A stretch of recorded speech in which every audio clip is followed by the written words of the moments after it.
Hey ladies and gentlemen, Krzysztof the Polish Geek, and I'm going to review the whole season 3 of The Bad Batch, because I reviewed the first 3 episodes when they came out and I said they were insanely good, although I did fear about some bigger connection to the sequel trilogy, but spoiler alert right now, thankfully that didn't happen. In fact, I'm going to say there's almost no connection to the sequel trilogy, thankfully, whatsoever in The Bad Batch. And I overall loved Season 3 of The Bad Batch. I thought it was actually excellent.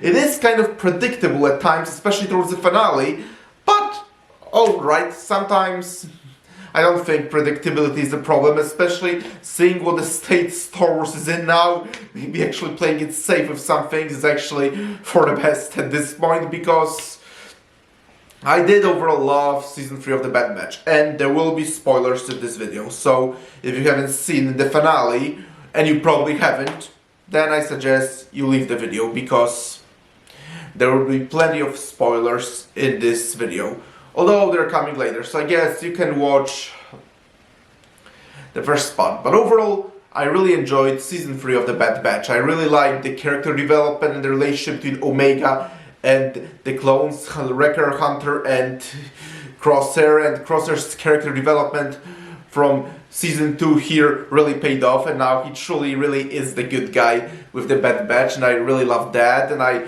overall enjoyed the story of almost most of the episodes and all, and I really had a really good time watching all the episodes, and anytime an episode ended I was looking forward to the next one.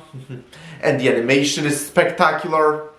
And overall, I have to say now The Bad Batch is much better than The Mandalorian, because yes, when the first season of The Mandalorian came out, I didn't have a channel then, but I really loved it, and then when Season 2 came out, I still didn't have a channel, and I praised it like most people did though, and then Season 3 came out and I was far more forgiving of it.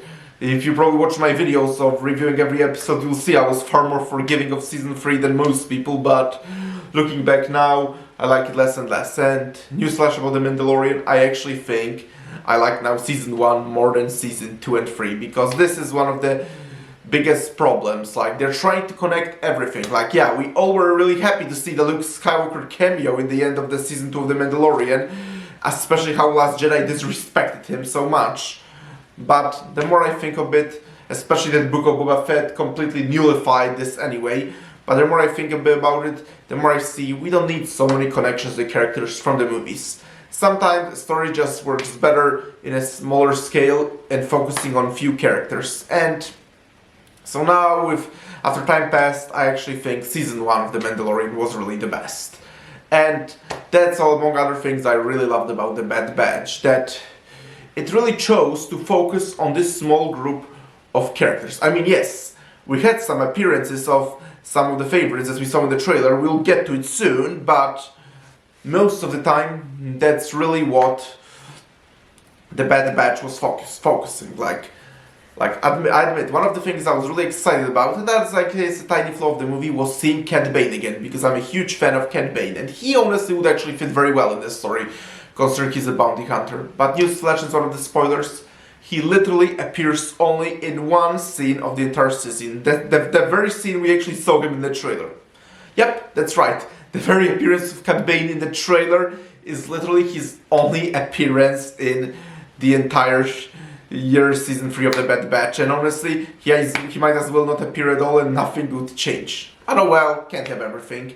And another problem I had is also, that's probably my least favorite episode of the overall Season 3, is with Asajj Ventress.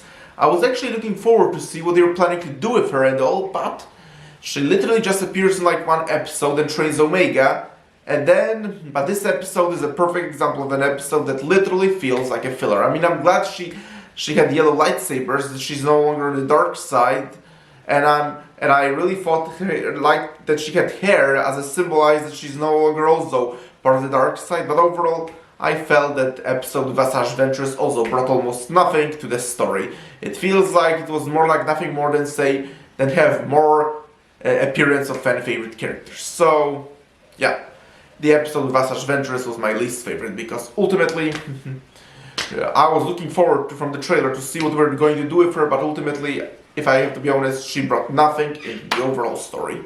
But I did really like the return of Fennec Shand. I thought Fennec Shen's episode, on the other hand, was one of the best, because Fennec Shen has some information on Omega's whereabouts, or at least a person who would know her whereabouts, so she teams up with Hunter and Wrecker, and they together have to capture a more dangerous bounty hunter, and then they land on this swampy planet that they look for him. And if I'm being honest, well, you can argue the episode also doesn't bring much to the story other than give them something to do while they're seeking information for Omega, but on the other hand, this episode was really great. Like, I really like the swampy planet and all, and I also like the interactions between Fennec Shen and the Bad Batch, and I also thought overall the search for this other dangerous bounty hunter was really interesting. So yes, of all the appearances of characters from other media like Cad Bane, Asajj Ventress, and Fennec Shen, I think Fennec Shen's appearance was by far the best, and I thought that her episode was actually one of the best. And then now we're getting closer to spoiler territory, because now we're going to be talking about the finale. So maybe now I suggest you leave, because now we're getting to a huge spoiler since we are discussing the finale. But if you're still with me, okay, time to discuss the finale, which I think was excellent overall. There were kind of small nitpicks I had with it, like I did predict that it's not going to have a happy ending, but if I'm being honest, I was very wrong. The ending was actually far more happy than I expected it to be. In fact, you can argue it was too happy because, spoiler alert, yes, Tech died at the end of season 2, and thankfully he didn't come back or to ruin the emotional moment, but newsflash, absolutely none of the rest of the Bad Batch died. Nobody. They all live. And while I really love those characters, I felt like it would actually be beneficial to maybe at least kill off one more member, because that would be more emotional then. Like, don't get me wrong, it doesn't take my overall enjoyment from season finale, but I do wish they did at least kill off one more member at the end. That would certainly make it far more emotional. And I was also hoping maybe for some cameo appearance of Darth Vader, especially that Darth Vader showing up for the finale and see him more in the early days of Empire would also be awesome. I love Darth Vader. He's actually my favorite villain of all time, but so maybe I was hoping that maybe we would get like an appearance of Darth Vader and he would like maybe kill off one of the members of the Bad Batch. But oh well, I've been saying many times, can't have everything. Overall, I still thought the finale was excellent and the action was great, and I really like how, and I really like the loyalty the clones had to each other, and how the rest of the Bad Batch decided to go save Omega and all. And I also thought the finale Omega got, which is actually a last scene a couple years later, I think this is actually a perfect end for Omega. Like, another spoiler, but again, I've been warning there will be spoilers, so I will spoil that too. Omega reveals that she will become one of the pilots for the rebellion, which I think is a perfect ending for her. That's not the type of ending I envisioned for her. In fact, I didn't envision anything. I was just like going in blind, but yes, I think Omega becoming one of the pilots for the rebellion is a perfect ending for her. And if I have to compare the Bad Batch or Rebels, which show I like more, hard to say.